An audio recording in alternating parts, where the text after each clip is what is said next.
Ó, pessoal, tô gravando esse vídeo aqui totalmente sem edição de áudio, sem edição de imagem. Eu tenho aqui no nosso canal uma responsabilidade muito grande com o ensino das escrituras, de forma pura, de forma simples, com o menor número de pressupostos possível, sendo muito responsável nas palavras e na forma como eu coloco. E eu faço esse vídeo de forma de retratação porque no nosso último podcast, que a gente fala do Evangelho, não lembro se é o episódio 31, mas é o último, tá? Que tá aqui no nosso canal. Eu utilizo uma expressão de forma equivocada. Eu errei. Eu me expressei mal. Algumas pessoas vieram comentar comigo, e por isso a importância de nós termos fazermos parte de uma igreja local que nos orienta, que nos discipula, que nos ensina. E eu utilizei da expressão Deus assassinou o seu filho. E essa expressão eu utilizei de forma infeliz. O termo assassinou no dicionário, ele tem a ver com maldade, ele tem a ver com malícia, ele tem a ver com más intenções realmente. Né? Não disse que Deus é um assassino. O que eu quis dizer foi baseado em dois textos. O primeiro está em Romanos, capítulo 8, verso 3, que eu leio para você aqui agora. Romanos, capítulo 8, no verso 3, que diz assim: porque aquilo que a lei for incapaz de fazer por estar enfraquecida pela carne, Deus o fez enviando o seu próprio Filho, à semelhança do homem pecador, como oferta pelo pecado, e assim condenou os pecados da carne. E tem um outro texto também, em 2 Coríntios, capítulo 5, no verso 21, que diz assim: Deus tornou o pecado por nós, aquele que não tinha pecado, para que nele nos tornássemos justiça de Deus.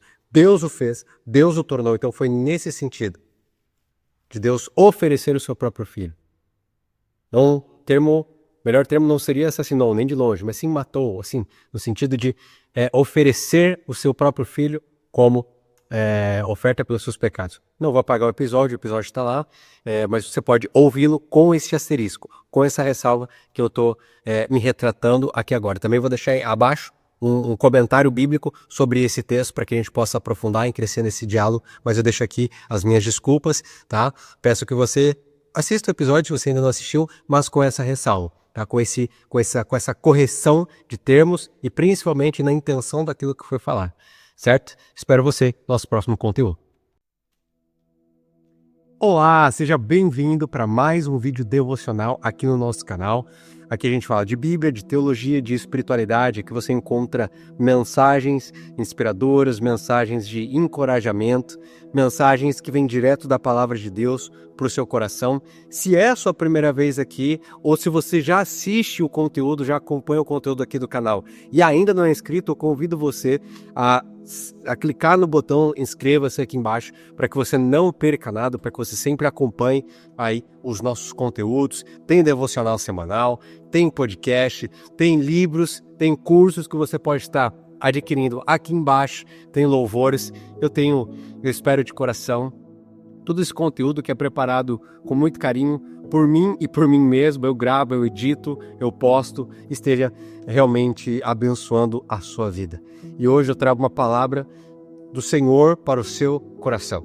Quero compartilhar contigo uma história que está lá no livro de João, no capítulo 6. Livro de João, sou suspeito para dizer, não é só pelo nome, mas o Evangelho de Jesus, segundo escreveu João, é o meu favorito. A forma como ele escreve, a forma apaixonada como João escreve, as histórias exclusivas, a forma como ele expõe e como ele monta, né, como ele confecciona o seu evangelho diferente dos demais, me encanta demais. E essa história particularmente, ela fala muito ao meu coração e eu quero compartilhar contigo. João capítulo 6, a partir do verso 60. A gente vai ler do verso 60 ao verso 70. Do 60 ao 70, 10 versos aí. Se você tem sua Bíblia, quiser acompanhar comigo, pode abrir em João capítulo 6, verso 60 em diante, que diz assim: Ao ouvirem isso, muitos dos seus discípulos disseram: Dura é essa palavra, quem pode suportá-la? Mesmo sabendo em seu íntimo que seus discípulos estavam se queixando do que ouviram, Jesus lhes disse: Isso os escandaliza? Que acontecerá se vocês virem o Filho do Homem subir para onde não estava antes? O Espírito da vida, a carne não produz nada que se aproveite. As palavras que lhes digo são Espírito e vida. Contudo, há alguns de vocês que não querem crer. Pois Jesus sabia desde o princípio quais deles criam, quais deles não criam e quem o iria trair. E prosseguiu: é por isso que eu lhes digo que ninguém pode vir a mim a não ser que isso lhe seja dado pelo Pai. Daquela hora em diante, muitos dos seus discípulos voltaram para trás e deixaram de segui-lo. Jesus perguntou aos 12: vocês também não querem ir? Simão Pedro lhe respondeu: Senhor, para quem iremos? Tu tens as palavras de vida eterna. Nós cremos e sabemos que és o Santo de Deus. Vamos ler até o 69 para a nossa reflexão de hoje. Para que a gente entenda um pouco melhor o contexto na qual esse trecho que nós lemos está inserido. Jesus tinha acabado de ensinar a multidão e de realizar um milagre da multiplicação de pães. O povo já estava o ouvindo ensinar há algum tempo, e aí aquele povo precisava ser alimentado, e você conhece muito bem essa história. Jesus vai lá e multiplica esses pães, alimentando toda uma multidão. Só que o tempo passa, vem um outro episódio no meio desse capítulo, que é Jesus andando sobre as águas. O povo torna a acompanhar Jesus. Só que quando Jesus percebe que o povo o acompanhava simplesmente para encher barriga, simplesmente pelos milagres, pelos sinais miraculosos que Jesus estava realizando, Jesus vira para essa multidão e pergunta: por que vocês estão me seguindo? Vocês não estão me seguindo para nada além de encher a sua barriga. Ou seja, vocês não estão me seguindo por causa de quem eu sou. Vocês não estão me seguindo pela mensagem que eu estou lhes pregando. Vocês não estão seguindo por acreditarem que eu sou o Messias. Vocês estão me seguindo simplesmente pelos sinais miraculosos que vêm acontecendo. E principalmente para utilizar desses sinais para satisfazer as suas necessidades.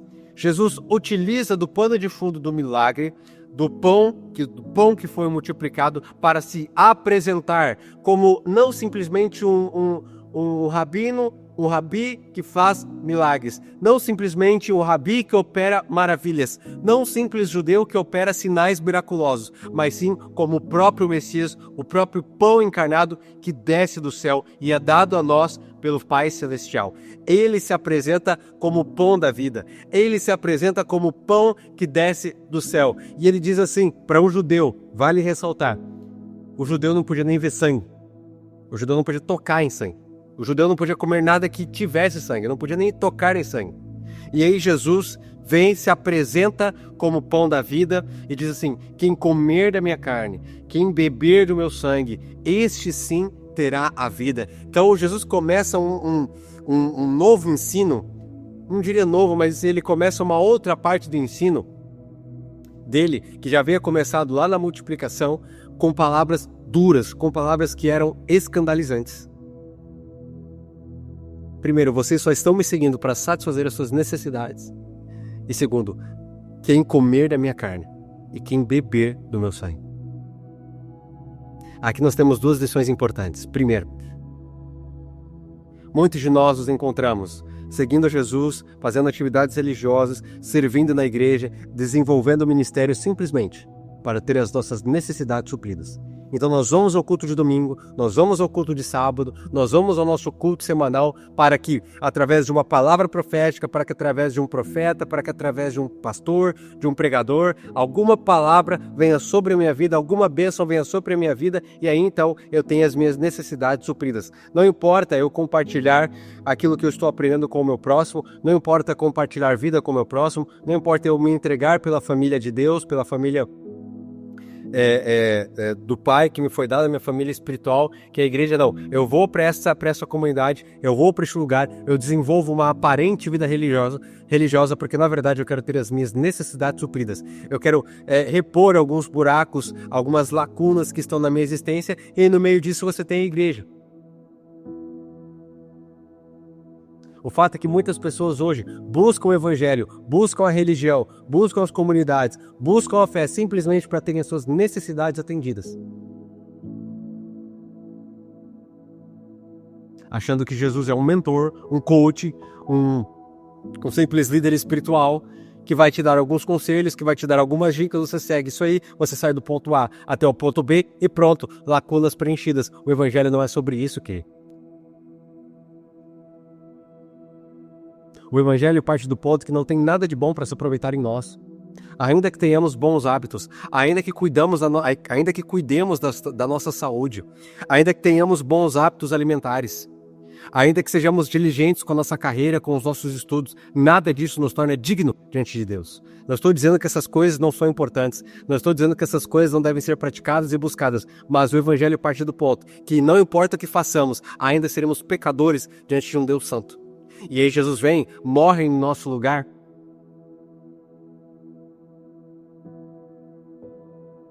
Nos reconecta ao Pai, para que só então tenhamos o direito, pelos méritos de Cristo, de acessar a sala do trono. Jesus queria levar essa multidão para um nível mais profundo. Falar, olha, necessidade é importante. Eu conheço a necessidade que vocês têm, mas eu quero levar vocês para um lugar um pouco mais profundo. Um lugar de propósito, de plenitude, onde não somente as necessidades são supridas simplesmente, mas onde você é encontrado pleno na sua identidade, no seu propósito. Onde nada mais importa diante da minha presença.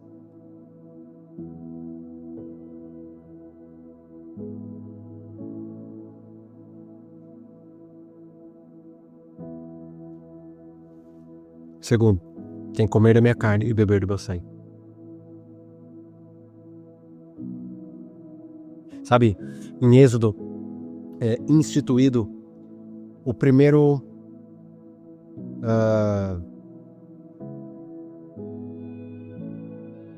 a primeira Páscoa do povo, na qual eles deveriam comer o cordeiro.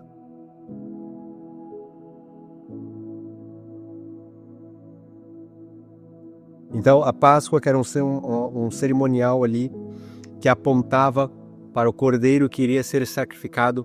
Ali eles comem o cordeiro juntos pela primeira vez ali em Êxodo, pouco antes deles realizarem o êxodo do Egito.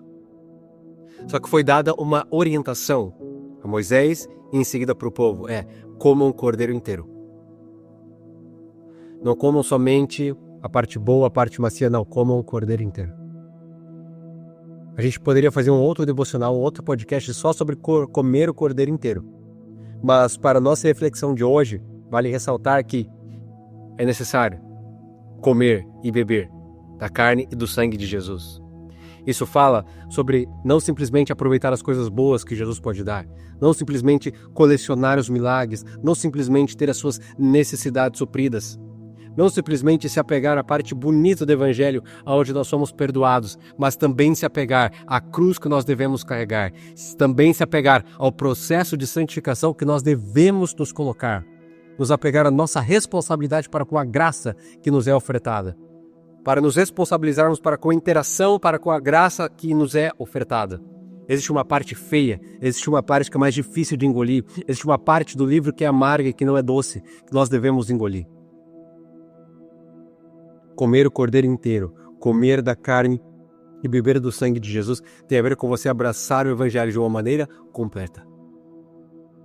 Permanecer firme, mesmo quando tudo aponte para que você não permaneça. Quando todas as circunstâncias apontam para que você peque, apontam para que você caia, apontam para que você desanime, apontam para que você fracasse, você continua firmado, porque você sabe em quem você tem crido e sabe que é maravilhoso.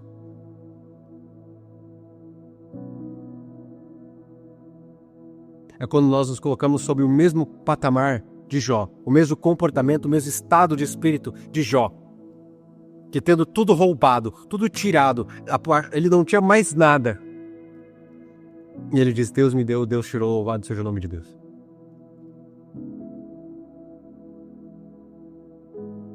Só que Jó era humano, assim como eu, como você. Qual que é a diferença?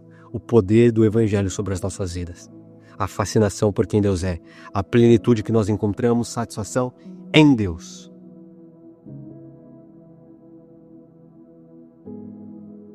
A história diz que os discípulos A Bíblia deixa claro que eram os discípulos, não era simplesmente a multidão que o acompanhava de longe, não era simplesmente as pessoas que seguiam e não curtiam, não compartilhavam, não interagiam, não engajavam, não, eram discípulos. E o discípulo, na Bíblia, é uma pessoa que acompanha de perto o seu mestre. Muitos dos seus discípulos viraram para trás e deixaram de segui-lo. Porque duras eram as palavras de Jesus. Só que Jesus, como líder que era, o líder dos líderes, Jesus convicto da sua identidade no Pai, Jesus que fazia somente o que vê o Pai fazer, vira para os seus 12 e fala: se alguém quiser ir embora agora, pode ir. A porta está aberta, mas eu não vou deixar de pregar aquilo que tem que ser pregado. Eu não vou deixar de cumprir a vontade do meu Pai. Portanto, se alguém quiser ir embora, por favor, este é o momento.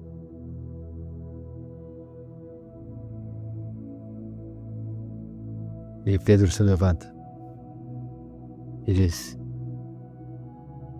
para onde que eu vou?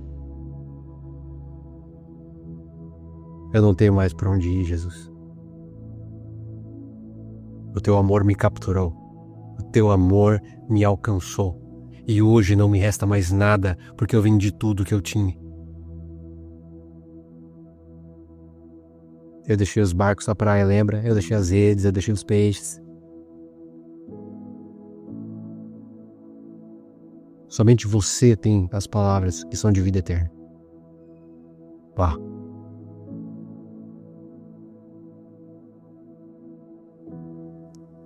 Sabe, chegou a hora de nós pararmos de fazer perguntas para o céu e começar a apresentar respostas como essa. Jesus, para onde que eu vou se eu não tenho mais para onde ir? Tu tens as palavras de vida eterna. Eu não tenho mais para onde voltar, eu não tenho o que fazer longe da tua presença. É tempo de comer o cordeiro inteiro, a carne do sangue.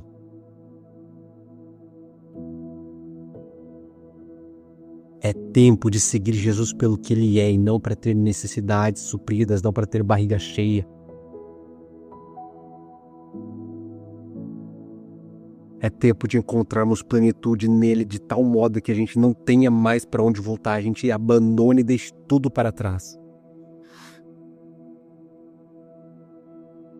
De tal modo que possamos dizer que eu não tenho mais para onde ir. Esse é o meu desejo, é a minha oração para você neste devocional. Que você se encontre, a partir de agora, mais satisfeito em Deus. Convido você do jeito que você está, para que a gente junto ore neste momento. Querido Senhor, estamos diante da Tua presença lhe agradecendo por quem o Senhor é, por tudo que o Senhor tem feito por nós. Obrigado pela obra do Teu Filho na cruz do Calvário, obrigado por entregar em nosso favor o que o céu tinha de melhor. Senhor, nós não temos como resistir a tão grande e tão imenso amor. Só Tu tens as palavras de vida eterna e a gente não tem mais para onde voltar, porque a gente vendeu tudo que a gente tinha em prol da pedra preciosa. Que Tu sejas tudo para nós, Senhor. É o que pedimos em nome de Jesus. Amém. Espero que você tenha sido abraçado, alcançado. Se você foi, te peço para compartilhar essa mensagem com quem precisa ouvir e eu te vejo no nosso próximo conteúdo.